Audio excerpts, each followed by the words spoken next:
Hello बच्चों, नमस्ते and good afternoon everyone. Welcome to Futurecool coaching. आप सभी का फ्यूचरकुल कोचिंग के एप्लीकेशन पर बहुत बहुत स्वागत है। क्या मैं लाइव हूँ? ऑडियो वीडियो सब कुछ क्लियर है? एक बार अगर ऑडियो वीडियो सब कुछ क्लियर है तो प्लीज़ एक बार कमेंट करके बताओ। हाँ, बहुत सारे बच्चे लाइव आ चुके हैं। विकास कुमार आ चुके हैं, नितेश, काजल, अनीस, रीटा, पंकज, अमन रावत आ चुके हैं, अमन वशिष्ठ भी आ चुके हैं, मोहम्मद आ चुके हैं। यस मैम, सब कुछ क्लियर है। हाँ, कल क्लास नहीं हुई थी। कल बेटा मकर संक्रांति था ना, तो घर में पूजा वूजा थी, इसलिए कल क्लास ऑफ थी। अब आप मुझे ये बताइए कि आज क्लास एकदम, हाँ लोकेश आपका नाम ले लिया है, जल्दी बताओ क्लास ओके है, सब कुछ परफेक्ट है? हाँ मैम, क्लास इशू आ रहा है। क्या इशू आ रहा है? सब कुछ ठीक है हमारी तरफ से, कोई प्रॉब्लम नहीं है, एकदम ठीक है जी मैम, ऑल ओके। चलिए तो फिर ऑल ओके तो स्टार्ट करें। कल क्लास नहीं हुई थी, ठीक है? जो भी बच्चे सोच रहे हैं, कल मैंने ऑफ डलवा दिया था। कल मकर संक्रांति थी तो घर में थोड़ी पूजा वूजा थी, इसलिए कल क्लास नहीं थी, है ना? चलो अब स्टार्ट करते हैं अपनी आज की क्लास। हम लास्ट क्लास में पढ़ रहे थे ह्यूमन ब्लड। आज अपना ब्लड वाला चैप्टर तो बस खत्म ही है, उसके बाद दूसरा हिस्सा ब्लड ग्रुप स्टार्ट करेंगे आज हम। मैंने कहा था ब्लड में हमें 3 प्रकार की सेल्स पढ़नी पड़ती हैं, RBC red blood cells, white blood cells सफेद रक्त कोशिकाएं, और तीसरी थी ब्लड प्लेटलेट्स जिसको हम बोलते हैं रक्त बिंबाणु कोशिका। उसके बाद मैंने लास्ट क्लास में पढ़ाया था कि जो प्लेटलेट्स होती हैं वो क्या करती हैं, याद है मैम? प्लेटलेट्स जो होती हैं वो हमारे बॉडी में ब्लड का क्लोट बनाती हैं, याद होगी ये चीज आपको? जो प्लेटलेट्स यानी रक्त बिंबाणु कोशिका होती हैं वो रक्त का थक्का जमाने में सहायक होती हैं। कैसे? तो जब कभी भी हमें चोट लगती है तो चोट लगने के बाद हमारे शरीर में जिस हिस्से पे चोट लगती है वहां की ब्लड वेसल्स जो होती हैं वो डैमेज हो जाती हैं, वहां की ब्लड वेसल्स होती हैं वो नष्ट हो जाती हैं या टूट जाती हैं, आप ऐसे बोलो। जब टूटती हैं तो यहां से ब्लीडिंग होती है, यानी ब्लड बाहर निकलता है, खून बाहर निकलता है, और 3 से 4 मिनट के बाद आप देखते हो कि जो खून बाहर निकल रहा होता है वो खून जो होता है वो थोड़ी देर के बाद निकलना बंद हो जाता है। क्यों हो जाता है? क्योंकि उस हिस्से पे ब्लड का क्लोट बन जाता है। अब हमें पढ़ना है कि ये ब्लड का क्लोट बनता कैसे है।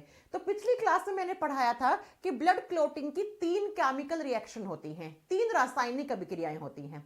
अब कैसे होती हैं?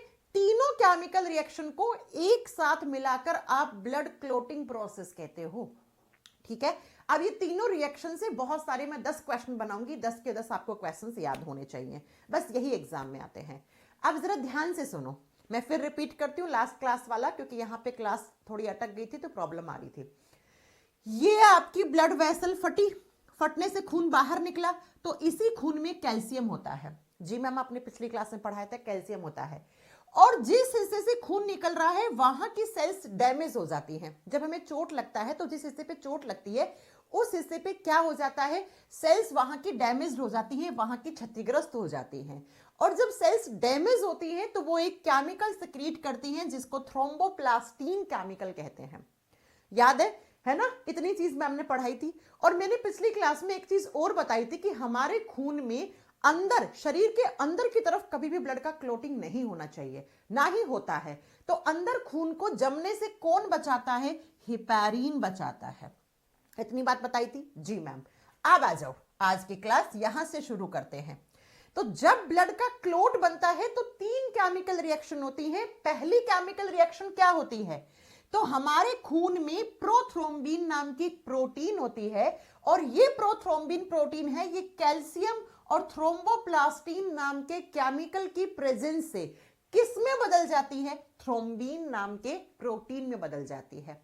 प्रोथ्रोम्बिन नॉन एक्टिव होता है। नॉन एक्टिव का मतलब क्या होता है? बोलते हैं ना कि मेरा अकाउंट है लेकिन वो एक्टिव नहीं है, यानी कि ये प्रोटीन होती है लेकिन ये एक्टिवेट नहीं होती है, ये काम करने लायक नहीं होती है।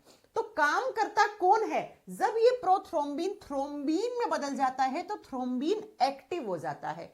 एक्टिव का मतलब ये काम करने लायक होता है। अब इस केमिकल रिएक्शन में एज ए कैटलिस्ट, कैटलिस्ट को हिंदी में कहते हैं उत्प्रेरक, किसने काम किया?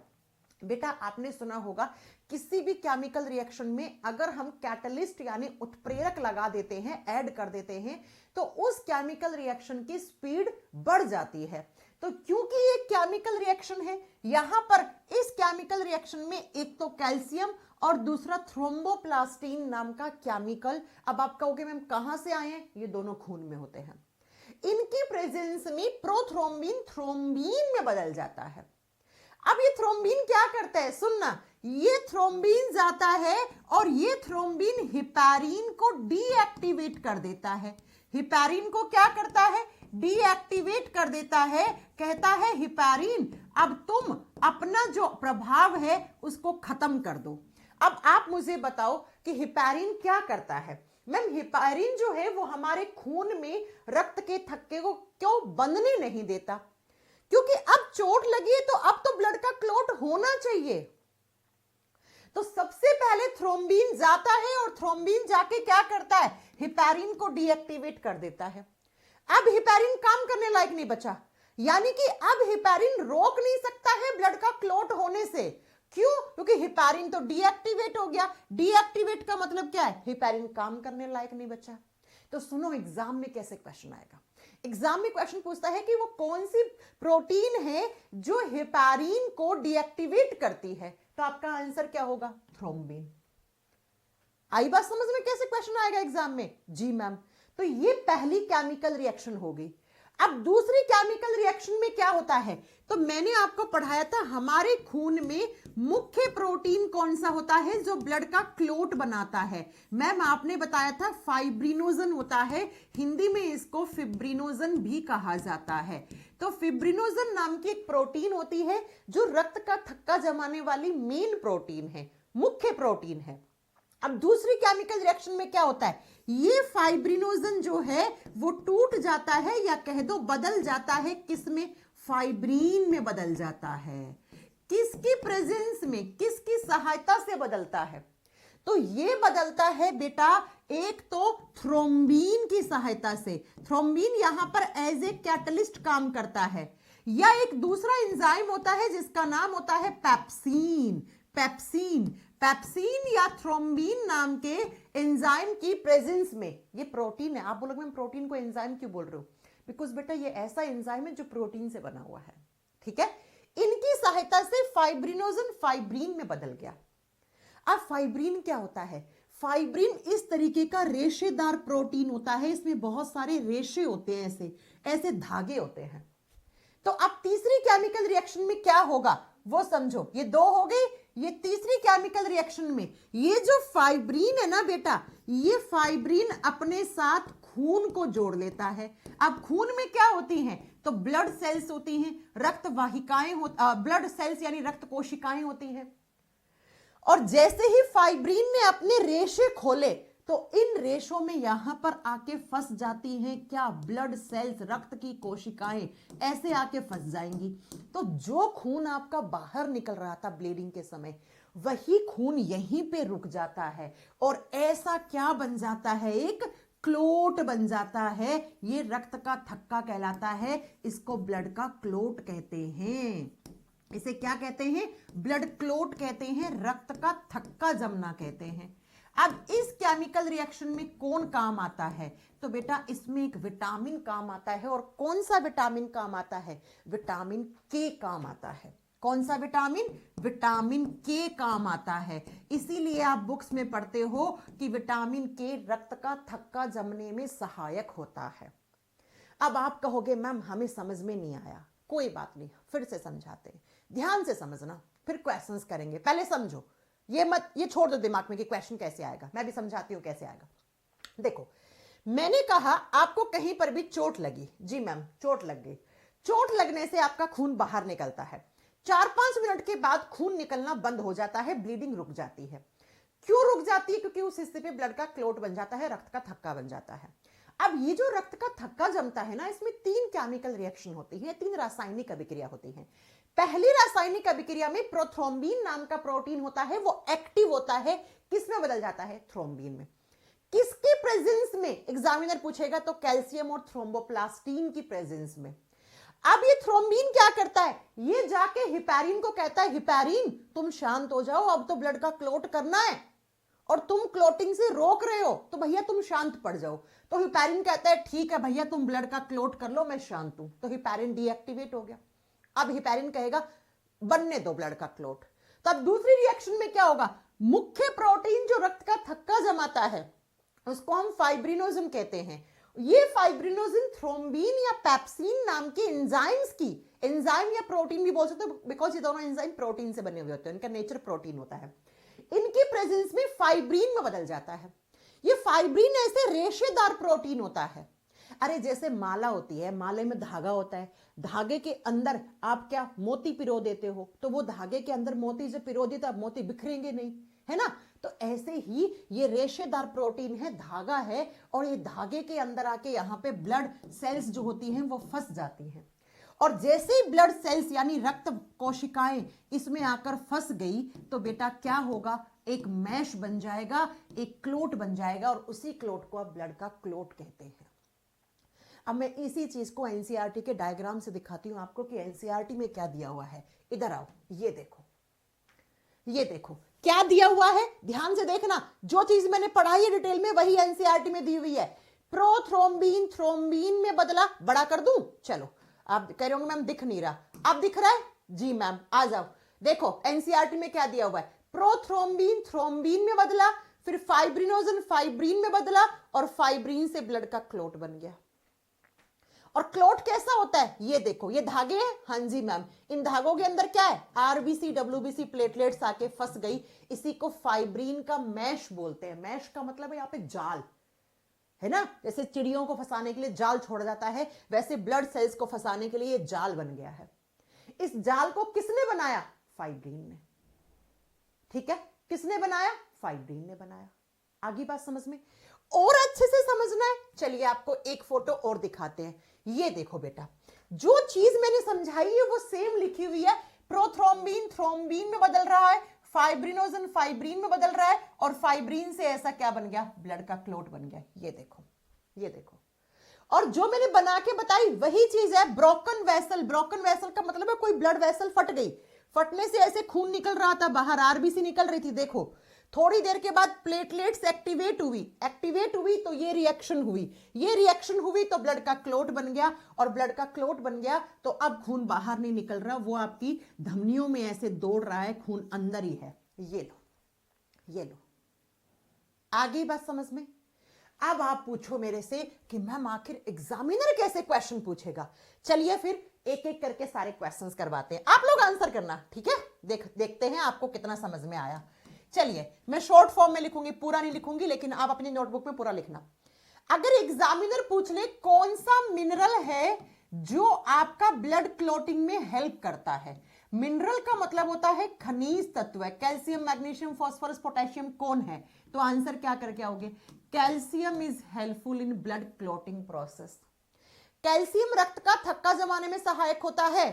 एग्जामिनर पूछ ले कहां का कैल्शियम, तो खून का कैल्शियम। अरे कैल्शियम तो बालों में, नाखूनों में, हड्डियों में, दांतों में, सब जगह होता है, लेकिन अब जब खून में क्लोट बनना है तो दांत वाला कैल्शियम थोड़ी ना आएगा, तो खून वाला ही कैल्शियम आएगा ना। तो बताओ कहां का कैल्शियम ब्लड का क्लोट करवाता है, आप बताओगे ब्लड वाला, खून वाला। पहला क्वेश्चन का आंसर सही है जी मैम, कर देंगे। दूसरा क्वेश्चन अगर आपसे पूछे कि कौन सी ब्लड सेल्स हैं जो रक्त का थक्का जमाती हैं, which blood cells are helpful in blood clotting process, कौन सी रक्त कोशिकाएं हैं जो रक्त का थक्का जमाती हैं, आपका आंसर क्या होगा मैम, हमारा आंसर होगा ब्लड प्लेटलेट्स, क्योंकि मैम ने साफ साफ लिखवाया है ब्लड प्लेटलेट्स का काम क्या है, रक्त बिंबाणु कोशिका का काम क्या है, रक्त का थक्का जमाना। जी मैम। तीसरा क्वेश्चन, कौन सी विटामिन है जो रक्त का थक्का जमाने में सहायक होती है, तो मैम ने बताया vitamin K as a catalyst, as a उत्प्रेरक काम करती है। और कौन सी, तो विटामिन के, विटामिन के। अगला क्वेश्चन आपसे पूछ ले कौन सी ब्लड क्लोटिंग वाली मेन प्रोटीन है, अरे रक्त का थक्का जमाने वाली मुख्य प्रोटीन कौन सी है, आंसर क्या करके आओगे बेटा, आप लोग बताओ मुझे। मैम ब्लड का क्लोट करवाने वाली मुख्य प्रोटीन जो होती है वो फाइब्रिनोजन होती है, हिंदी में फिब्रिनोजन भी लिखा जा सकता है। ठीक है, अगला क्वेश्चन आपसे एग्जामिनर पूछे ब्लड क्लोटिंग टाइम कितना लगता है, यानी कि ब्लड का क्लोट बनने में कितना समय लगता है, रक्त का थक्का जमने में समय कितना लगता है। तो बेटा 5 से 8 मिनट, 5 से 8 मिनट इस प्रोसेस में लगते हैं, सिर्फ मैक्सिमम है 8 मिनट। तो हाँ, कुछ किताबों वाले लिख देते हैं 15 मिनट मैक्सिमम। बेटा वो 15 मिनट जो होती है तब तक ब्लीडिंग रुकती नहीं है, और 15 मिनट में तो बहुत सारा खून बाहर निकल जाता है। ठीक है, आई बात समझ में? हाँ जी मैम। चलिए अगला क्वेश्चन जो मैं आपको समझाने जा रही हूं उसको ध्यान से समझना। क्या बेटा, ये जो मैंने क्लॉटिंग रिएक्शन बताई है ना, यहां पर कुछ फैक्टर्स काम आते हैं जिनको हम क्लोटिंग फैक्टर कहते हैं। बहुत ध्यान से समझना बेटा। क्या इन रिएक्शंस को करवाने के लिए हमारे बॉडी में जन्मजात कुछ फैक्टर होते हैं। एक होता है फैक्टर 8, एक होता है फैक्टर 9। ध्यान से समझो, मैं यहां पे लिखवा रही हूं। अगर आपसे एग्जाम में क्वेश्चन पूछ ले कि वो कौन कौन से क्लॉटिंग फैक्टर हैं जो जन्मजात ही हमारे बॉडी में होते हैं, क्लॉटिंग फैक्टर हैं, और हिंदी में क्या लिखना है, रक्त का थक्का जमाने वाले कारक। रक्त का थक्का जमाने वाले कारक कौन से हैं? 2 कारक हैं बेटा, 2 फैक्टर हैं, ये हमारे बॉडी में ही होते हैं, जन्मजात, जेनेटिक्स हैं ये। ठीक है, एक होता है फैक्टर 8, कौन सा, फैक्टर 8, और एक होता है फैक्टर 9। ये 2 फैक्टर है बेटा, ये बाय बर्थ हमारे बॉडी में आते हैं। फैक्टर 8 बोलते हैं, एक फैक्टर 9 बोलते हैं। ठीक है, एक फैक्टर 8, एक फैक्टर 9। देखो यहां पर मैं आपको एक डाउट भी क्लियर कर दूं। अगर ब्लड क्लॉटिंग टाइम 5 से 8 मिनट दिया हुआ हो तो इस ऑप्शन को सही करना। 3 से 5 मिनट दिया हुआ हो, ये तो परफेक्ट टाइमिंग है बेटा, ये मैक्सिमम बोला है मैंने 8 मिनट। अगर किसी इंसान के शरीर में 3 से 3.5 मिनट के बाद ब्लड मतलब ब्लीडिंग रुक गई तो वो एकदम परफेक्ट है, उसके बॉडी में किसी चीज की कमी नहीं है। ठीक है, तो ये 3 से 5 मिनट नोट्स में आपको मिला होगा, बिल्कुल मिला होगा, लिखा हुआ। कौन से बच्चे का डाउट है? 3 से 5 मिनट तो बहुत परफेक्ट टाइमिंग है। जब मैंने बताई तो बच्चे ने नोट्स में 3 से 5 मिनट लिख लिया होगा। मैक्सिमम टाइम स्ट्रेच कर सकते हैं तो 8 मिनट तक कर सकते हैं, ये याद रखना है आपको। ठीक है, क्लॉटिंग फैक्टर कौन से हैं? Factor 8, factor 9। अब बच्चों अगर ये फैक्टर बाय बर्थ आपके बॉडी में नहीं बन पाते हैं, कोई प्रॉब्लम होगी, जब मां के गर्भ में बच्चा बन रहा था तो उस समय उस बच्चे में ये फैक्टर नहीं बन पाए, तो अब इस बच्चे का जब जन्म होगा तो इस बच्चे के साथ एक बीमारी का जन्म होगा, और इस बीमारी को बोलते हैं हीमोफीलिया। कितने लोगों ने नाम सुना है? हीमोफीलिया एक बीमारी होती है, लिख दीजिए हीमोफीलिया, नोट डाल के लिखना बेटा। ठीक है, नोट का मतलब होता है थोड़ा सा चैप्टर से हटके, लेकिन चैप्टर के अंदर ही पार्ट है हीमोफीलिया। ये क्या होता है हीमोफीलिया? हीमोफीलिया एक डिजीज है, एक बीमारी है बेटा। ये बीमारी इंसान में बाय बर्थ आती है। बाय बर्थ का मतलब है जन्म के साथ ही। जब इंसान का जन्म हुआ तो उसके साथ एक बीमारी का भी जन्म हुआ। ऐसी बीमारियों को आप प्यार से जेनेटिक डिजीज कहते हो। क्या कहते हो? जेनेटिक डिजीज कहते हो। हिंदी में बोलते हो आनुवंशिक रोग या आनुवंशिक विकार या आनुवंशिक बीमारी, कुछ भी लिख दो, आपकी मर्जी है।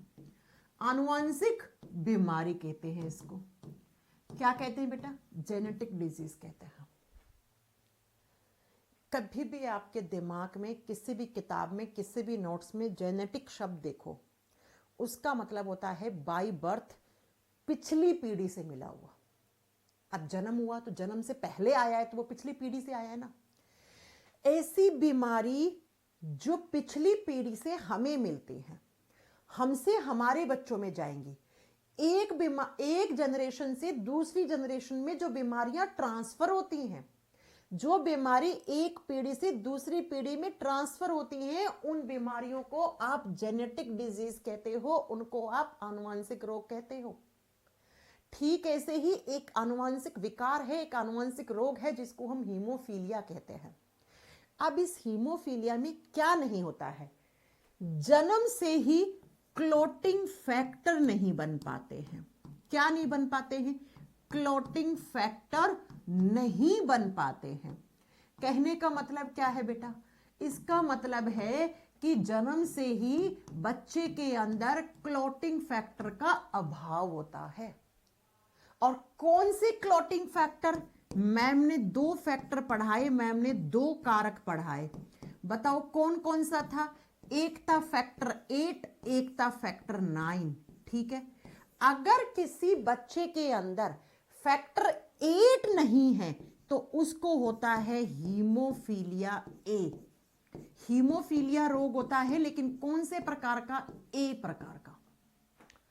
और अगर किसी बच्चे में फैक्टर 9 नहीं बन पाया तो उसे हीमोफीलिया बी कहते हैं। अब आप कहोगे मैम दोनों ही नहीं बन पाए, दोनों नहीं बन पाते हैं तो सिंपली उसको हीमोफीलिया कह देते हैं। अब जब इस बच्चे में क्लॉटिंग फैक्टर नहीं बने हैं तो इसका मतलब मैम ब्लड का क्लोट या तो बनेगा ही नहीं, या बना तो देरी से बना, और जितना देरी ब्लड का क्लोट बनने में लगा उतनी देर तक तो ब्लीडिंग रुकेगी नहीं। अरे भैया, ब्लीडिंग को रोकने के लिए तो ब्लड क्लोट हो रहा है, और जब ब्लड का क्लोट देरी से हो रहा है तो ब्लीडिंग रुकेगी नहीं, और नहीं रुकेगी तो इसको तो छोटा सा कट लगने से इंसान की बहुत सारा खून निकल जाएगा।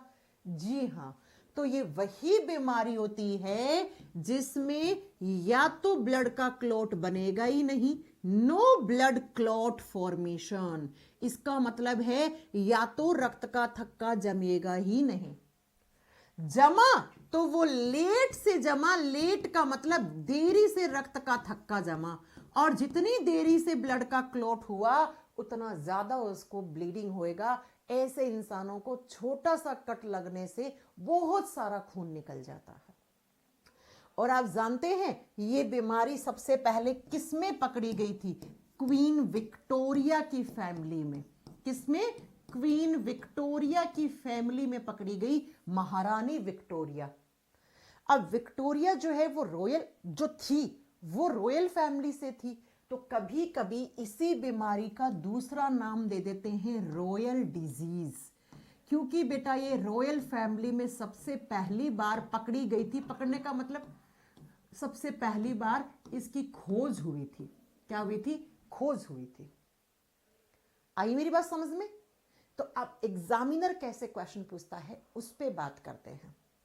वो कौन सी बीमारी है जिसमें या तो रक्त का थक्का जमेगा ही नहीं, या देरी से जमेगा, या छोटी सी चोट लगने पर बहुत सारा खून निकल जाता है? उस बीमारी का नाम क्या था?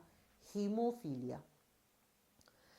रॉयल बीमारी किसको बोलते हैं? शाही बीमारी किसको बोलते हैं? हीमोफीलिया। क्वीन विक्टोरिया, महारानी विक्टोरिया की फैमिली में कौन सी एक आनुवंशिक बीमारी खोजी गई थी? हीमोफीलिया। हीमोफीलिया बीमारी में क्या नहीं होता? क्लोटिंग फैक्टर नहीं बन पाते हैं, क्लोटिंग फैक्टर का अभाव हो जाता है, और बाय बर्थ ही होता है। और इसमें 2 फैक्टर होते हैं, फैक्टर 8, फैक्टर 9। अगर फैक्टर 8 नहीं बना तो हीमोफीलिया ए, फैक्टर बी नहीं बना तो हीमोफीलिया बी। इतनी बात आपको याद रखनी है। क्या आप याद कर लोगे? रत्नेश लाइव क्लास में क्या बोल रहे हो रत्नेश? ये वो बीमारी है, पता है बेटा, ऐसा कहा जाता है कि क्वीन विक्टोरिया की फैमिली में ये बीमारी थी, तो वो लोग चोट वोट लगने से बहुत डरते थे। तो उनके घर में ना कारपेट समझते हो कि बच्चे खेल रहे हैं तो फर्श पे गिर ना जाएं, तो वो अपने घर में मखमल का, वेलवेट का कारपेट बिछा के रखते थे, ताकि अगर बच्चा खेलता वेलता गिर जाए तो उसको चोट लग जाए, तो इतनी ज़्यादा ध्यान रखते थे कि चोट ना लगे कारपेट वारपेट पे गिर जाए। तो ऐसा सुना जाता है, ऐसा मतलब लोग बोलते हैं। ठीक है, अब आप सोच रहे होंगे मैम क्या ये सिर्फ रॉयल फैमिली में थी? नहीं बेटा, इंडिया में भी है। इंडिया में बिहार में फैमिली है, उसकी 7 जनरेशन तक ये बीमारी आगे से आगे ट्रांसफर हो रही है।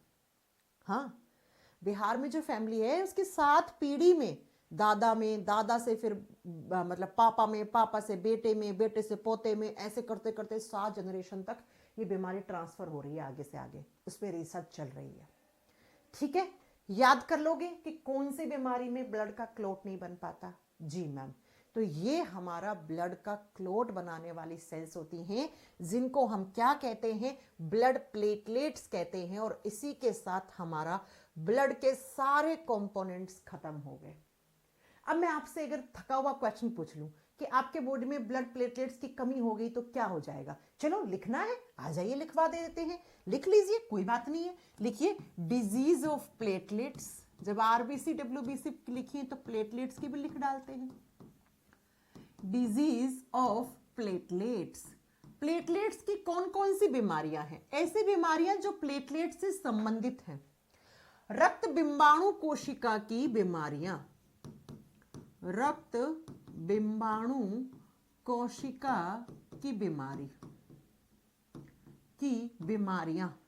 अगर बच्चों आपके खून में प्लेटलेट्स की संख्या कम हो जाए और उसी समय आपको चोट लग जाए तो क्या नहीं बनेगा? ब्लड का क्लॉट नहीं बनेगा, क्योंकि प्लेटलेट्स का काम क्या है? बताओ प्लेटलेट्स का काम क्या है? प्लेटलेट्स का काम है मैम ब्लड का क्लॉट करवाना। तो लिख दो, अगर हमारे बॉडी में प्लेटलेट्स की संख्या में कमी आ जाए, डिक्रीज हो जाए, कम हो जाए, घट जाए, तो क्या नहीं होगा? अगर उस समय आपको चोट लग गई तो क्या नहीं बनेगा? ब्लड का क्लॉट नहीं बनेगा, नो ब्लड क्लॉट। और आपको बहुत ज्यादा ब्लीडिंग हो जाएगी और खून बहुत छोटा सा कट लगने पर बहुत सारा खून निकल जाएगा। ब्लड का क्लॉट नहीं बना। अब आप कहो मैम अगर हमारे बॉडी में प्लेटलेट्स बहुत ज्यादा हो जाए तो उससे क्या हो जाएगा?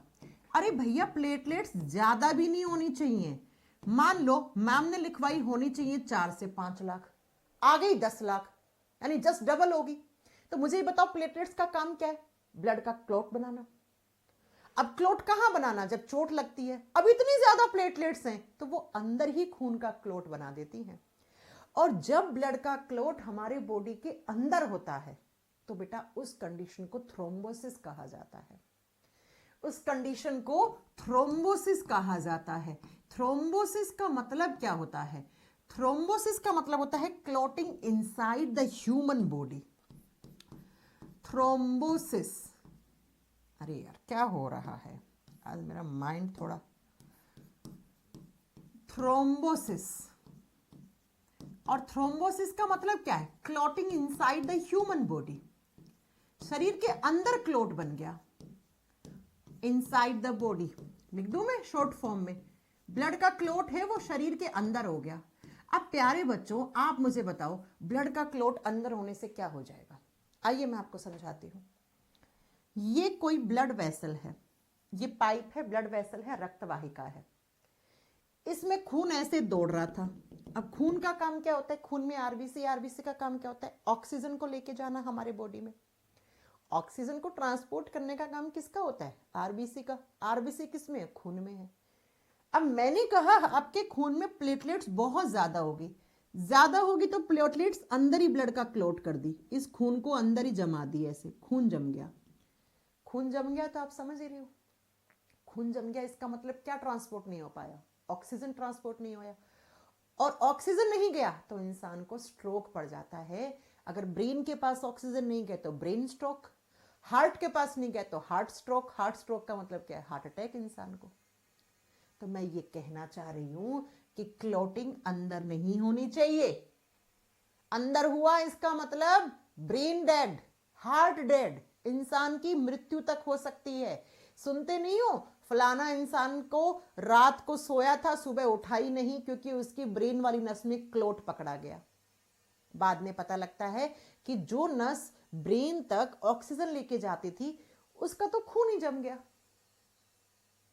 और सुबह वो इंसान जिंदा ही नहीं मिला। क्यों नहीं मिला? क्योंकि जब ये नस जम गई तो बेटा ऑक्सीजन का ट्रांसपोर्टेशन ब्रेन तक गया ही नहीं, और बिना ऑक्सीजन के ब्रेन काम करेगा क्या? नहीं करेगा। तो ब्रेन डेड यानी कि खत्म इंसान। तो कभी भी ब्लड का क्लॉट अंदर नहीं होना चाहिए। कहां होना चाहिए? जहां पे चोट लगती है वहां होना चाहिए। अंदर क्लॉट है इसका मतलब थ्रोम्बोसिस है, उसको स्ट्रोक पड़ गया है इंसान को, या तो ब्रेन का स्ट्रोक या हार्ट का स्ट्रोक, या कोई किडनी की नस में पकड़ा गया क्लोट तो किडनी में प्रॉब्लम आ जाएगी, है ना, राइट जी मैम। चलिए अब जरा नोट डाल के एक पॉइंट लिखो, जब किसी इंसान को डेंगू होता है, डेंगू आप जिसको डेंगू बोलते हो, इसको परफेक्ट जो इसकी प्रोनाउंसिएशन है वो है डेंगू, ठीक है।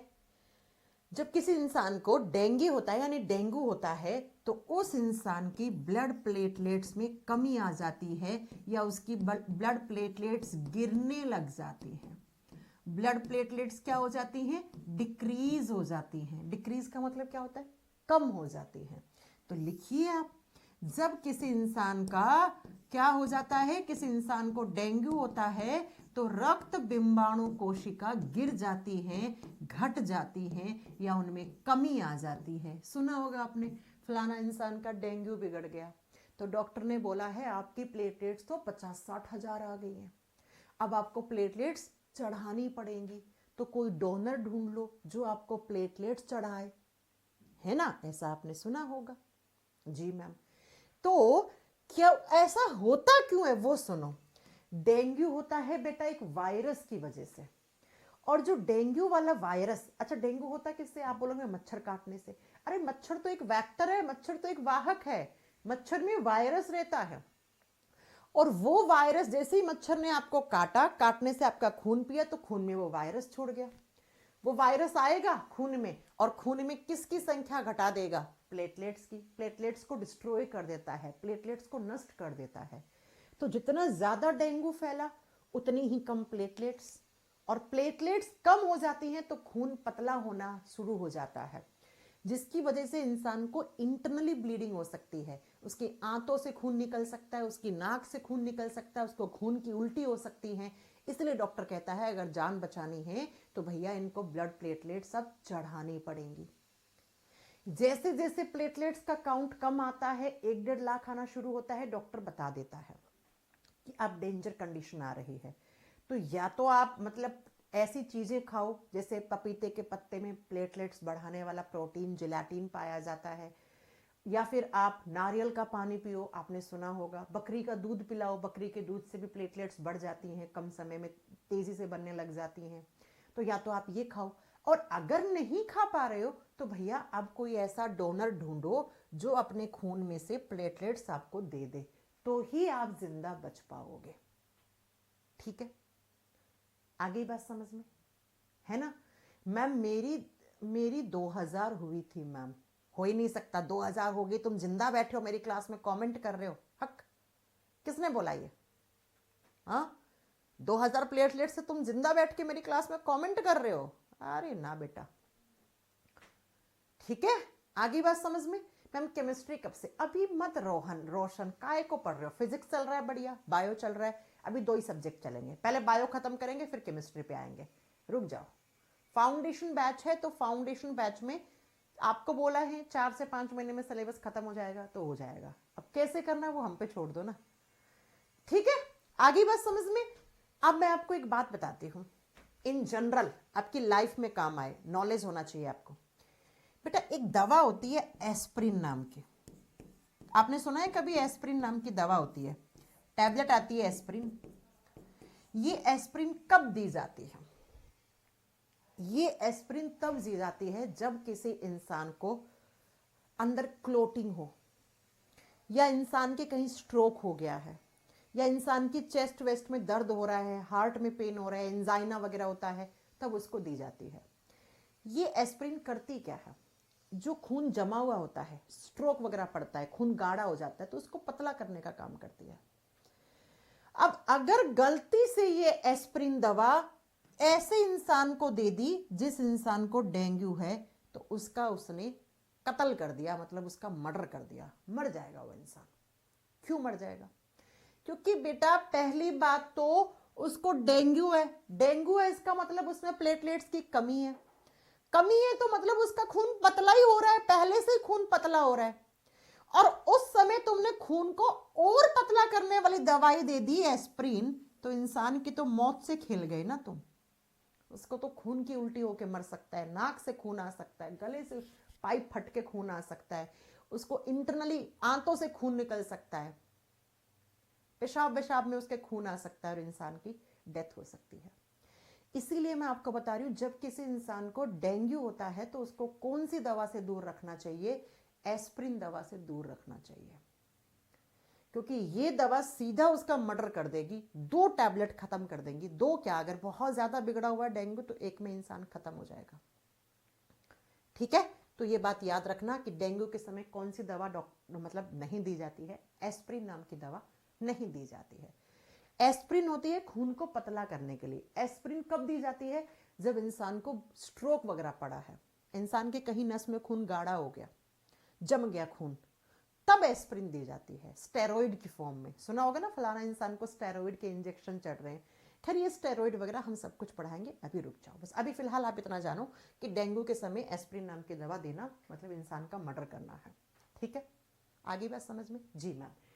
तो ये हमारे ब्लड के कंपोनेंट्स पूरे खत्म हो गए। हमारा ब्लड का चैप्टर यहाँ पे खत्म होता है।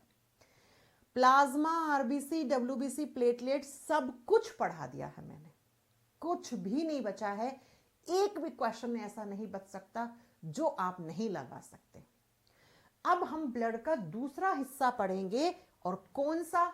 जिसको आप ब्लड ग्रुप्स कहते हैं। बहुत इंटरेस्टिंग, ये तो एग्जाम में भी काम आएगा और आपके जिंदगी में भी काम आएगा। ब्लड ग्रुप्स पढ़ेंगे हम, रक्त समूह पढ़ेंगे।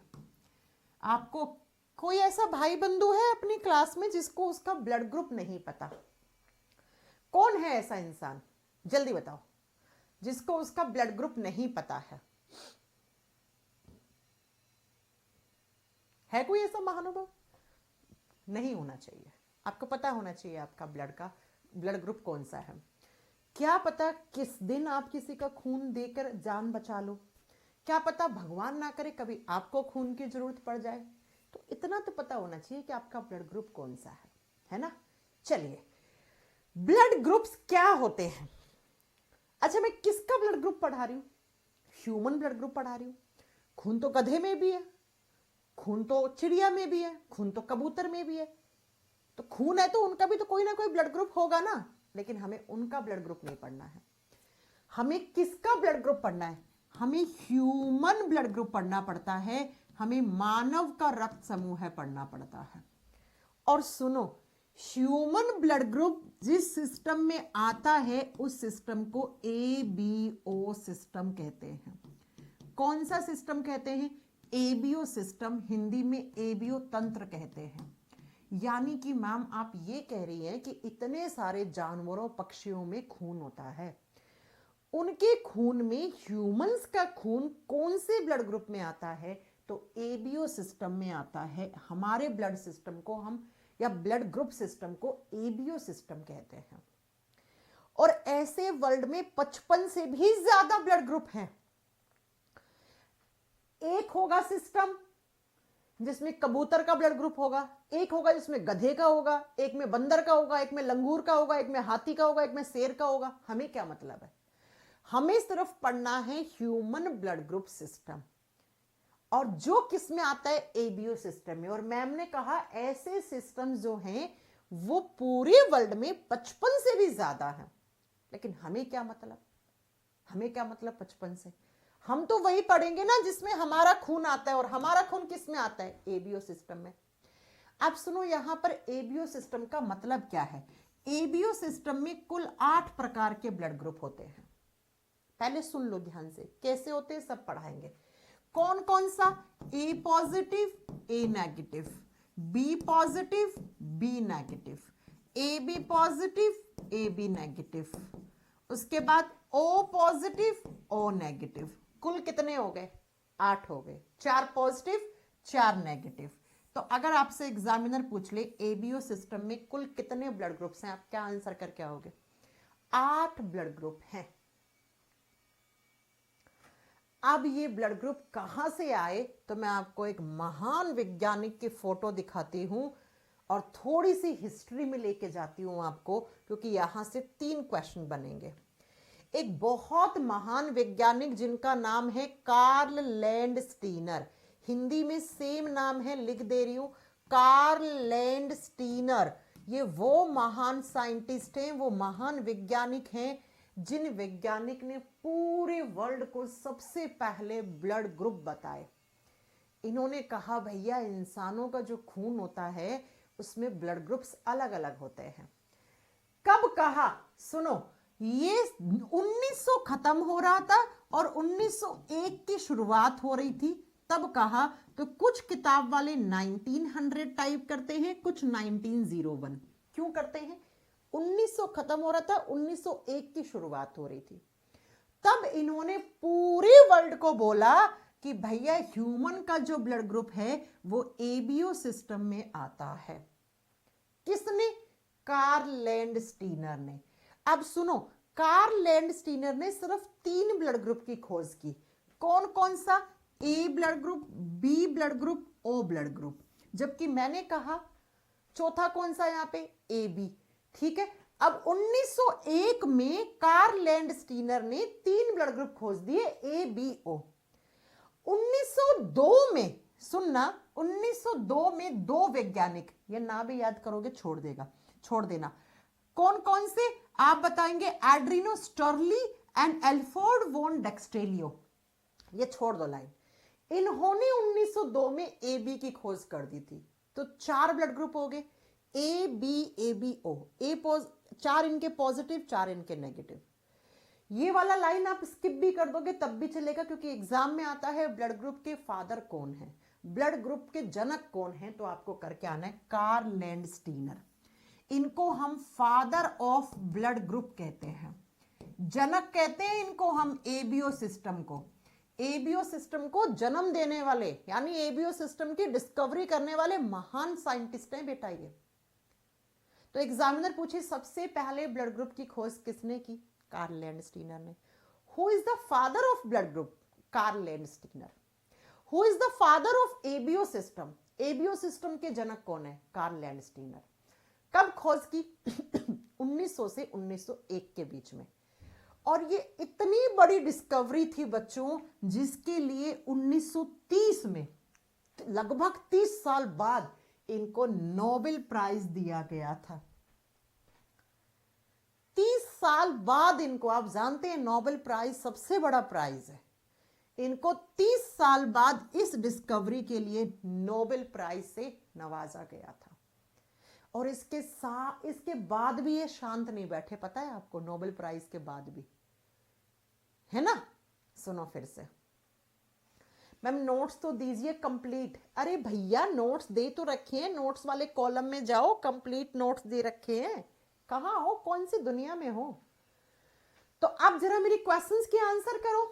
क्या क्या क्वेश्चन जो एग्जामिनर पूछेगा? वो पूछेगा ह्यूमन ब्लड ग्रुप कौन से सिस्टम में आता है? एबीओ सिस्टम में। एबीओ सिस्टम में कुल कितने ब्लड ग्रुप होते हैं? 8। आपसे पूछेगा एबीओ सिस्टम के फादर कौन है? लैंडस्टीनर। लैंडस्टीनर जी ने कब खोज की थी ब्लड ग्रुप की? 1900 से 1901 में। और इनको नोबेल प्राइज कब मिला? 1930 में मिला, 30 साल बाद, लगभग 30 साल बाद नोबेल प्राइज मिला। ठीक है मैम, आगे बस समझ में। ये हिस्ट्री है, जाननी है, डेट्स रट्टे लगाने, कुछ नहीं कर सकते। अब आओ, बात ये आती है कि मैम क्या मतलब होता है ए ब्लड ग्रुप का, क्या मतलब होता है बी का। कॉपी पेन सब छोड़ दो, अगले आधे घंटे सिर्फ अपनी मैम को सुनो, क्योंकि मैं जो पढ़ाने जा रही हूं वो आपकी क्लास में भी। अच्छा, लास्ट क्लास के नोट्स नहीं मिले? लास्ट क्लास की 2 स्लाइड थी बेटा, छोटी सी क्लास थी, तो वो आज ही मिल जाएंगे एक साथ। पिछली क्लास का और आज की क्लास का नोट्स एक साथ मिलेगा, वो मैंने जानबूझ के रुकवा दिए थे। ये रहे लास्ट क्लास के नोट्स, घबराओ नहीं, बिल्कुल भी टेंशन मत लो, ये आपके लास्ट क्लास वाले नोट्स हैं, सब मैं आज अपलोड करवाऊंगी सिस्टम में एकदम बना के। अब सब छोड़ दो, कमेंट सेक्शन बंद कर दो, सिर्फ मेरी बात सुनो मेरे साथ, और बहुत अच्छे से सुनना मेरी बात को। आज तक आपने सुना होगा कि क्या होता है ए ब्लड ग्रुप, क्या होता है बी, क्या होता है ए बी, कौन किसको खून दे सकता है, कौन किससे खून ले सकता है। अगले 15 मिनट सिर्फ मेरे को सुन लो, आपके सारे डाउट खत्म हो जाएंगे। ना ऐसा कभी पढ़ा होगा, ना कभी सोचा होगा कि ऐसे ब्लड ग्रुप आप याद भी कर सकते हो। आ जाओ यहां पर। कौन है ये? कन्हैया लाल, कन्हैया, ये क्या नाम, बेटा तुम सुधर जाओ, 50 कमेंट कर दिए, वो पहले देखने से पहले देख लिया करो, नोट्स हैं कंप्लीट, ठीक है। सुनो, जब हम ब्लड ग्रुप्स की बात करते हैं तो सबसे पहले आपको दो शब्द का मीनिंग पता होना चाहिए। पहला शब्द है जिसको हम कहते हैं एंटीजन, और प्यारे बच्चों हिंदी में इसको कभी कभी प्रतिजन भी लिखा हुआ मिल सकता है। और जो दूसरा शब्द है उसको कहा जाता है एंटीबॉडी, और हिंदी में एंटीबॉडी भी लिखा हुआ हो सकता है और हिंदी में प्रतिरक्षी भी लिखा हुआ मिल सकता है। एंटीजन, एंटीबॉडी, दो शब्द हैं, आपको समझने आने चाहिए। समझोगे मेरे साथ? जी मैम, चलो समझो। एंटीजन और एंटीबॉडी ऐसे पार्टिकल्स होते हैं जो हमारे खून में होते हैं। ये किसके बने हुए होते हैं? ये कार्बोहाइड्रेट और प्रोटीन जैसे ग्लाइकोप्रोटीन। प्रोटीन का मतलब प्रोटीन होता है, ग्लाइको का मतलब है यहां पे कार्बोहाइड्रेट। यानी कि मैम एंटीजन और एंटीबॉडी ऐसे पार्टिकल्स होते हैं जो किससे बने हुए होते हैं? ग्लाइकोप्रोटीन से बने हुए होते हैं। एंटीजन भी ग्लाइकोप्रोटीन से बना हुआ होता है, एंटीबॉडी भी ग्लाइकोप्रोटीन से बना हुआ होता है। पार्टिकल का मतलब होता है कण। ये हमारे खून में पाए जाने वाले ऐसे कण होते हैं जो ग्लाइकोप्रोटीन से बने हुए होते हैं। एग्जाम में क्वेश्चन आ जाए एंटीजन किससे बना है? ग्लाइकोप्रोटीन से। एंटीबॉडी किससे बना है? ग्लाइकोप्रोटीन से। ठीक है मैम। अब जब ये ग्लाइकोप्रोटीन से बनी हुई स्ट्रक्चर आरबीसी के सरफेस एरिया पर होती हैं तो उसको आप एंटीजन कहते हो। अब ये मत पूछना आरबीसी क्या होता है। जब ग्लाइकोप्रोटीन से बनी हुई स्ट्रक्चर आरबीसी के सरफेस एरिया पर होती हैं तो उसको एंटीजन कहते हैं। मैं आरबीसी बना दूं कुछ ऐसी सी पेड़े के जैसी। जी मैम बना दो। ये ऐसी सी बना दी, मैं ऐसी बना पाऊंगी, ठीक है। ये आरबीसी है।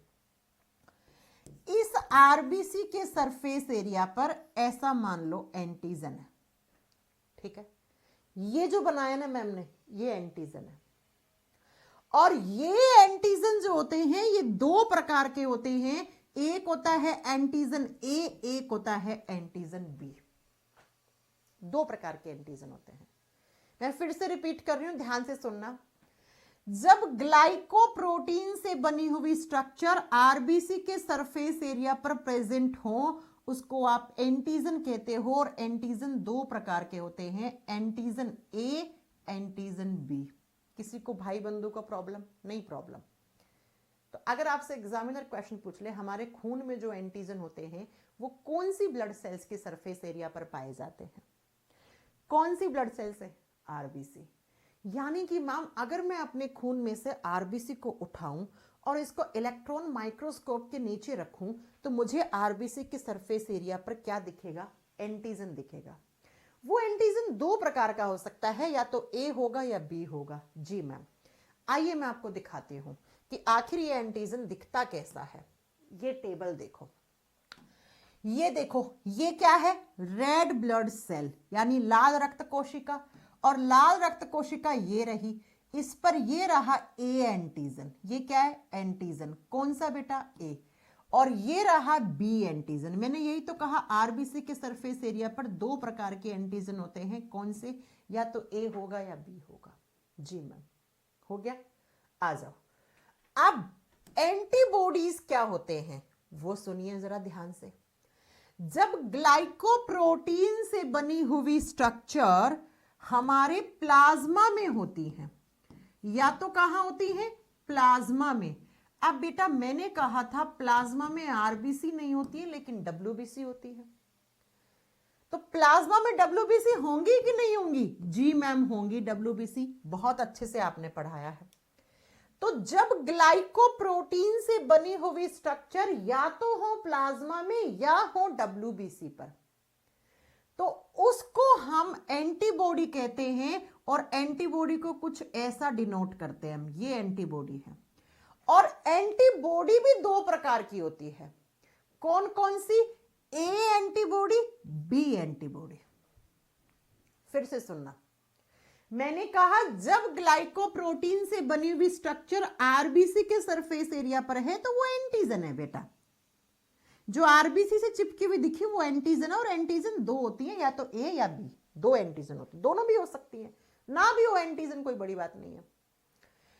एंटीबॉडीज क्या होती हैं? जब ग्लाइकोप्रोटीन से बनी हुई स्ट्रक्चर या तो प्लाज्मा में या डब्ल्यूबीसी पर हो ऐसी, तो उसको एंटीबॉडी कहते हैं। और एंटीबॉडी भी दो प्रकार की होती है, ए और बी। इतनी बात में किसी को प्रॉब्लम है? नहीं है। तो मैम एग्जाम में क्वेश्चन कैसे आता है? चलो एग्जाम में कैसे क्वेश्चन आता है।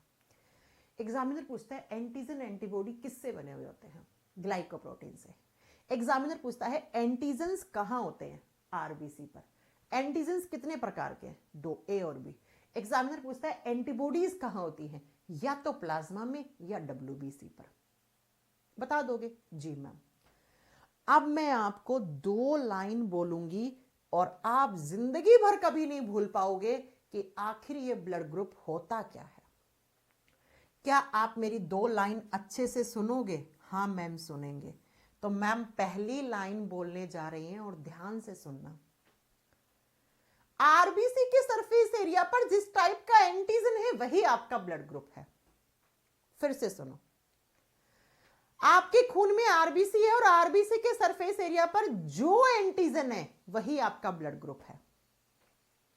मान लो आपके आरबीसी के ऊपर ए टाइप का एंटीजन है तो आपका ब्लड ग्रुप भी क्या है? ए है। मान लो आपके खून में आरबीसी के ऊपर बी टाइप का एंटीजन है तो आपका ब्लड ग्रुप भी बी है। मान लो आपके आरबीसी के ऊपर दोनों प्रकार के एंटीजन है, ए और बी, तो आपका ब्लड ग्रुप कौन सा है? A B. दोनों आगे तो ए बी। मैम अगर आरबीसी के सरफेस एरिया पर एंटीजन हो ही ना तो उसे जीरो ब्लड ग्रुप कहते हैं। जीरो का मतलब एंटीजन ही नहीं है। मैंने कहा ना एंटीजन नहीं भी हो सकते हैं, एक हो सकता है, एक से अधिक हो सकते हैं। मान लो आपकी आरबीसी के सरफेस एरिया पर एंटीजन है ही नहीं, एंटीजन नहीं है, इसका मतलब जीरो ब्लड ग्रुप। अब ये बताओ ए बी जीरो बोलना अच्छा लगेगा या ए बी ओ बोलना अच्छा लगेगा?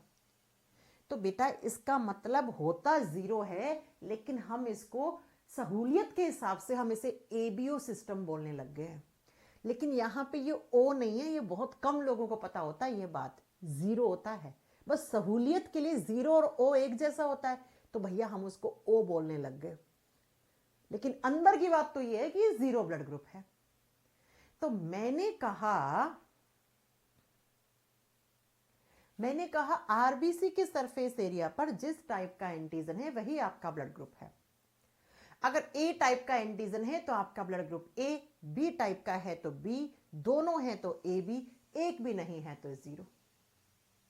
जीरो अच्छा नहीं लगेगा तो हम ओ बोलेंगे। बोल दिया? जी मैम। अब आप लोग मुझे कमेंट करके बताओ ब्लड ग्रुप कौन डिसाइड करता है? एंटीजन डिसाइड करता है। अरे ब्लड ग्रुप किसने डिसाइड किया है? जिस प्रकार का आपके आरबीसी के सरफेस एरिया पर एंटीजन है वही आपका ब्लड ग्रुप है। तो एंटीजन डिसाइड करते हैं कि आपका ब्लड ग्रुप क्या होगा, है ना? जी मैम। हो गई मेरी पहली लाइन खत्म? जी मैम। अब मैं दूसरी लाइन बोलने जा रही हूं और ध्यान से समझना। आरबीसी के सरफेस एरिया पर जिस टाइप का एंटीजन है उसके अपोजिट हमेशा एंटीबॉडी होता है। नहीं समझे? फिर से सुनो।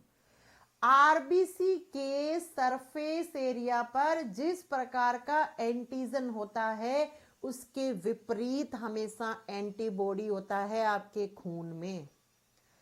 अगर ए प्रकार का एंटीजन है तो एंटीबॉडी बी होगा, अगर बी है तो ए होगा।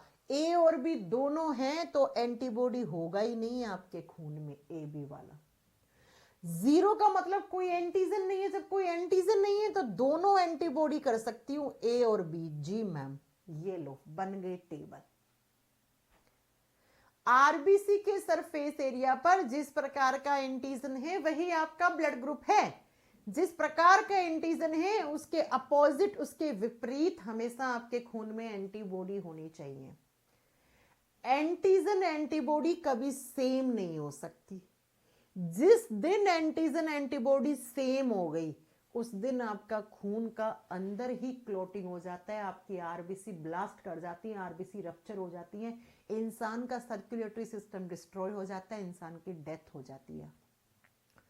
इसीलिए इंसान को खून चढ़ाने से पहले और इंसान का खून किसी को देने से पहले क्या किया जाता है, उसका ब्लड ग्रुप चेक किया जाता है। और ब्लड ग्रुप में क्या चेक करते हैं कि एंटीजन एंटीबॉडी सेम तो नहीं है ना। सेम ब्लड ग्रुप में सेम एंटीजन एंटीबॉडी नहीं हो सकती। क्या समझे मेरी बात? हाँ मैम। अगर नहीं समझे तो आओ मैं आपको एक टेबल बना के समझाती हूं। एनसीईआरटी की इस टेबल का मतलब क्या है? एनसीईआरटी में आपको ऐसा टेबल मिलेगा। इसी टेबल को मैं अच्छे से बना के आपको समझाती हूं कि आखिर ये टेबल आपसे कहना क्या चाहती है। नंबर 1 वाले कॉलम में लिखो ब्लड ग्रुप। सबसे पहले लिखेंगे हम ब्लड ग्रुप्स। बस ध्यान से पढ़ लो, जिंदगी भर नहीं भूल पाओगे। जब भी कभी ब्लड ग्रुप्स की बात आएगी आपको काजल मैम की याद आएगी बेटा। रक्त समूह है, अरे मैम ने पढ़ाया था ये ऐसे। अब मुझे बताओ, अभी पॉजिटिव नेगेटिव की बात नहीं हो रही है, वो छोड़ दो, बताएंगे पॉजिटिव नेगेटिव क्या होता है। ठीक है ना? सुनो ध्यान से। मैम इमरजेंसी केस, रुक जाओ बेटा, इमरजेंसी केस की बात करेंगे, है ना? थोड़ा रुको, अभी पॉजिटिव नेगेटिव पे नहीं चलना है ना। अभी मैं पॉजिटिव नेगेटिव बताऊंगी, ठीक है? अभी रुको। कौन कौन से blood group? A blood group, B blood group, A B blood group, O blood group. जी मैम। दूसरे कॉलम में लिखो एंटीजन। अच्छा, अब एंटीजन को हिंदी में प्रतिजन भी या एंटीजन दोनों लिखा हुआ आ सकता है। तीसरे कॉलम में लिखो एंटीबॉडी, एंटीबॉडी, और हिंदी में आप प्रतिरक्षी या एंटीबॉडी दोनों लिख दो।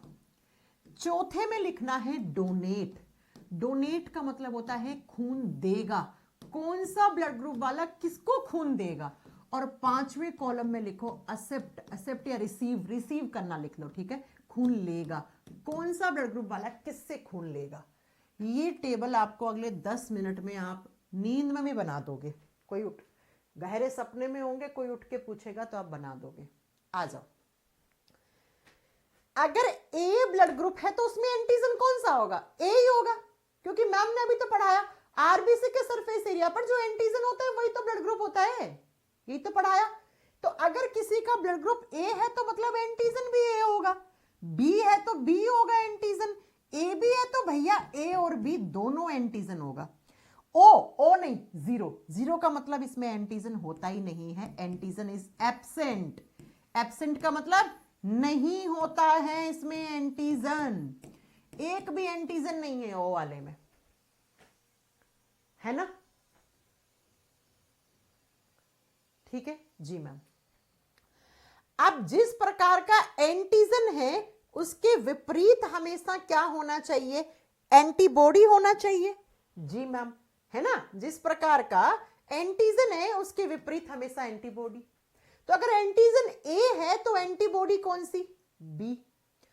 एंटीजन बी है तो एंटीबॉडी कौन सी? ए।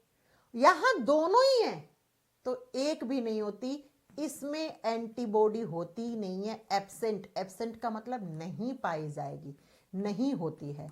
अब ये बताओ, ओ वाले में कोई एंटीजन नहीं है तो यहां पर मैं दोनों एंटीबॉडी कर दूं, क्या प्रॉब्लम है? जी मैम, क्या प्रॉब्लम है? सेम तो होंगी ही नहीं एंटीजन एंटीबॉडी। अब आप देखो, क्या ये एंटीजन एंटीबॉडी सेम है? नहीं है, डिफरेंट है, तो ठीक है। क्या ये सेम है? नहीं है मैम। क्या ये सेम है? अरे मैम यहां तो है ही नहीं, तो सेम कहां से हो जाएगा? क्या ये सेम है? अगर मैम यहां तो है ही नहीं तो कहां से सेम हो जाएगा? आ गई बात समझ में? इतनी बात समझ में आ गई? जी मैम, है ना?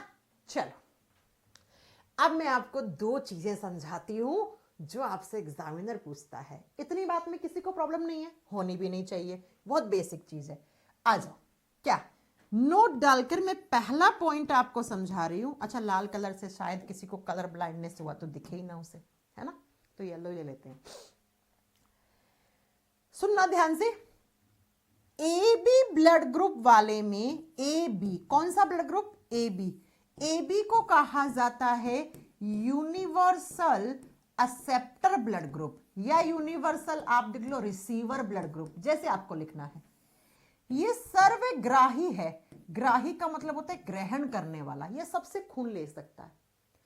ए बी ब्लड ग्रुप वाला सबसे खून ले सकता है। क्यों ले सकता है, सुनना ध्यान से, क्योंकि ए बी वाले में एंटीबॉडी नहीं है। अब इस चीज को सुनो, मेरे खून में एंटीबॉडी नहीं है ए और बी, क्योंकि मेरा ब्लड ग्रुप ए बी है। मान लो आप, सपोज करो मैं ए बी ब्लड ग्रुप वाली इंसान हूं, तो मेरे में एंटीबॉडी नहीं है एक भी। अब मैं किसी का भी खून चढ़ा लूं बाहर से, जब मेरे में एंटीबॉडी है ही नहीं, तो बाहर से कौन सा भी एंटीजन आ जाए, अरे खून चढ़ाएंगे तो खून में आरबीसी आएगा, आरबीसी के ऊपर तो एंटीजन होते हैं, एंटीजन आएगा ही आएगा मेरे बॉडी में। हाँ मैम, तो बाहर से कोई भी एंटीजन आ जाए, जब मेरे में एंटीबॉडी है ही नहीं, तो क्या सेम हो सकती है? क्या एंटीजन एंटीबॉडी सेम होने के चांसेस हैं? नो मैम, 0% चांसेस है। तो मुझे किसी का भी खून चढ़ा दो, किसी से भी खून ले सकती हूं मैं, क्या मुझे कोई प्रॉब्लम होगी सबसे खून लेने में? नहीं होगी मैम। तो एग्जामिनर आपसे पूछता है कौन सा blood group universal acceptor, universal receiver, universal recipient होता है, तो आप क्या बताओगे? सर्वग्राही कौन है? ए बी वाला। ये सबसे खून ले लेगा। क्यों? क्या नहीं है? बिकॉज मैम इसमें नो एंटीबॉडीज, क्योंकि इसमें कोई एंटीबॉडीज नहीं होती हैं। जब एंटीबॉडीज है ही नहीं, तो क्या सेम होने का चांसेस है? नहीं है मैम।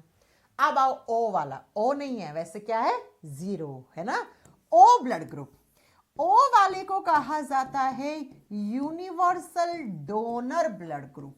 क्या कहा जाता है? यूनिवर्सल डोनर, सर्वदाता, सबको खून देने वाला। क्यों कहा जाता है? सुनो, ओ वाले में एंटीजन एब्सेंट होता है, एंटीजन होता ही नहीं है। मान लो मेरा खून ओ है, मेरे में कोई एंटीजन ही नहीं है, मेरा खून किसी को भी चढ़ा दूं मैं, जब मेरे खून से एंटीजन बाहर से गया ही नहीं है, तो क्या सामने वाले के बॉडी में खून में एंटीजन एंटीबॉडी सेम होने के चांसेस हैं? No ma'am, 0% chances. जब एंटीजन गया ही नहीं बाहर से, तो एंटीजन एंटीबॉडी सेम कैसे हो जाएगा मैम? तो इसीलिए ओ वाले को बोलते हैं यूनिवर्सल डोनर ब्लड ग्रुप। क्यों? क्योंकि मैम इसमें नो एंटीजन, इसमें कोई एंटीजन नहीं पाया जाता, और जब एंटीजन गया ही नहीं बाहर से, तो इससे कोई प्रॉब्लम ही नहीं होगी। तो प्यारे बच्चों, क्या आपको समझ में आया कि ओ वाले को यूनिवर्सल डोनर क्यों बोलते हैं और ए बी वाले को यूनिवर्सल रिसीवर क्यों बोलते हैं? अगर इतना समझ में आ गया तो सुनिए जरा, अब आप बाकी की टेबल खुद बना सकते हो। ए वाला जब खून देगा, ए को देगा, ए बी को देगा। ए बी को क्यों देगा? क्योंकि भैया ए बी तो सबसे खून ले लेगा, तो इसकी ए से क्या नाराजगी है? सबसे ले लेगा। बी वाला जब खून डोनेट करेगा तो बी को करेगा, ए बी को करेगा। ए बी वाला जब खून देता है तो सिर्फ ए बी वाले को देता है। ओ वाला जो खून देता है तो वो सबको दे सकता है, ऑल। ऑल का मतलब सभी। क्यों? क्योंकि नीचे में हमने लिखा है ओ इज यूनिवर्सल डोनर। ए वाला जब खून लेता है, ए से लेता है और ओ से लेता है। ओ से क्यों लेता है? बिकॉज ओ तो सबको खून देता है। बी वाला जब खून लेता है, बी से लेता है, ओ से लेता है। ए बी वाला खून देता है तो ऑल, क्या लिखा है? A B donate. हाँ, खून लेता है तो ऑल। ऑल का मतलब सभी से ले लेगा ए बी वाला। क्यों? क्योंकि ए बी तो यूनिवर्सल एक्सेप्टर है, यूनिवर्सल रिसीवर है, सबसे खून ले सकता है। ओ वाला जब खून देता है सबको देता है, ओ वाला लेता है तो सिर्फ ओ से ही खून लेता है। लो बेटा, बन गई आपकी एनसीईआरटी वाली टेबल। लो, बन गई आपकी टेबल, अब कभी नहीं भूलोगे आप। चलिए इसी टेबल को एनसीईआरटी से समझने की कोशिश करते हैं। आखिर एनसीईआरटी क्या कहना चाहती है? एनसीईआरटी कहना चाहती है कि हमारा एबीओ ब्लड ग्रुप सिस्टम है जी, उसमें ए ब्लड ग्रुप है, बी है, ए बी है, ओ है जी। ए वाले में ए प्रकार का एंटीजन होता है, एंटीजन रेड ब्लड सेल्स पे होती हैं, ये तो मैम ने पढ़ाया। बी वाले में बी टाइप का होता है, ए बी वाले में ए और बी दोनों एंटीजन होते हैं, ओ वाले में 0 एंटीजन, कोई एंटीजन नहीं होता। एनसीईआरटी कहती है कि ए एंटीजन वाले में बी एंटी होता है, एंटी बी, एंटीबॉडी बी, इसकी फुल फॉर्म है एंटीबॉडी बी। तो यही तो मैंने पढ़ाया। बी वाले में ए होता है और ए बी वाले में नन, नन का मतलब नहीं होता, इनमें से कोई नहीं। और ओ वाले में एंटीबॉडी ए और बी दोनों होते हैं जी। और एंटीजन्स ये दिखा रखे हैं आपको, ये कलर से हमने ये डिनोट किए, ये लो टेबल, ये लो टेबल। आप जो बच्चा पॉजिटिव नेगेटिव कर रहा है रुक जाओ भैया, एक ही क्लास में थोड़ी ना सब कुछ पढ़ लोगे तुम, हैं? आप बताओ यहां तक की क्लास में किसी को दिक्कत आई? मैं फिर से आपसे रिपीट कर लेती हूं, आरबीसी के सरफेस एरिया पर जिस प्रकार का एंटीजन है वही आपका ब्लड ग्रुप है, जिस प्रकार का एंटीजन है हमेशा उसके अपोजिट एंटीबॉडी होना चाहिए। सेम ब्लड ग्रुप में कभी भी एंटीजन एंटीबॉडी सेम नहीं होनी चाहिए। अगर सेम हो जाता है तो उसकी आरबीसी रप्चर हो जाती है, आरबीसी फट जाती हैं और उसके बॉडी में ऑक्सीजन लेवल डिक्रीज हो जाता है और इंसान की इस समय बहुत सारी कॉम्प्लिकेशंस भी आ जाती हैं और इनफैक्ट बहुत ज़्यादा खून चढ़ा है तो उसकी डेथ तक हो सकती है। आप हर दिन न्यूज़ में सुनते हो गलत खून चढ़ाने से इंसान की डेथ हो गई हॉस्पिटल में, हर रोज़ तो आती है ये खबर, फलाना गवर्नमेंट हॉस्पिटल में, फलाना हॉस्पिटल में प्रेग्नेंट माँ को खून ब्लड ग्रुप गलत चढ़ा दिया जिससे उसकी डेथ हो गई। डिलीवरी के समय बच्चे को जन्म दे रही थी उस समय उसको खून चढ़ाना पड़ा, गलत ब्लड ग्रुप चढ़ा दिया। गलत का मतलब क्या है? खून थोड़ा ना गलत होता है, खून कभी गलत सही थोड़ी होता है, ब्लड ग्रुप गलत सही होते हैं बेटा, खून तो खून है ना? आगे बात समझ में? इतनी टेबल समझ में आ गई। अब ये पॉजिटिव, आज आपका काम है इतना याद करना, क्योंकि एग्जामिनर पूछता है आपसे ए वाला किस किस को खून देगा, तो ये लो, ए वाला किस किस से खून लेगा, ये लो, बी वाला किस किस को खून देगा, इसको, किससे लेगा, इससे। अब इस टेबल से कितने क्वेश्चन बना लो आप। अरे जब कॉन्सेप्ट क्लियर है तो अब एग्जामिनर कैसे क्वेश्चन डाल दे, आपसे पूछ ले ओ वाले में कौन सी एंटीजन होती है, ओ वाले में कौन सी एंटीबॉडी होती है, बी वाला किसको खून दे सकता है, बी वाला किससे खून लेगा, बी वाला किससे खून नहीं ले सकता। चलो मैं आपसे पूछती हूं, बी वाला खून किससे नहीं लेगा? बी वाला सिर्फ बी और ओ से लेता है, बाकी से नहीं लेता, दो से। तो किस किस से नहीं लेता आप बता दो। तो अब तो क्वेश्चन कैसे ही पूछ ले एग्जामिनर। अगर कॉन्सेप्चुअल पार्ट स्ट्रॉन्ग है तो क्वेश्चंस की लैंग्वेज हमारे लिए मैटर नहीं करती है बेटा, इसलिए कहते हैं एक बार डिटेल में पढ़ लो बेटा, उसके बाद पढ़ने की जरूरत ही ना पड़े। ठीक है? अब पॉजिटिव और नेगेटिव कैसे होता है ये हम कल की क्लास में डिस्कस करेंगे और कल अपना ये खत्म, कल ये 1 घंटे में खत्म हो जाएगा सब पूरा चैप्टर, परसों की क्लास से अपना। और कल क्वेश्चंस की प्रैक्टिस भी करेंगे, कल हम इसे भी खत्म कर लेंगे, कल हम क्वेश्चंस की प्रैक्टिस भी करेंगे। कल क्या है? कल कौन सा डे है बच्चों?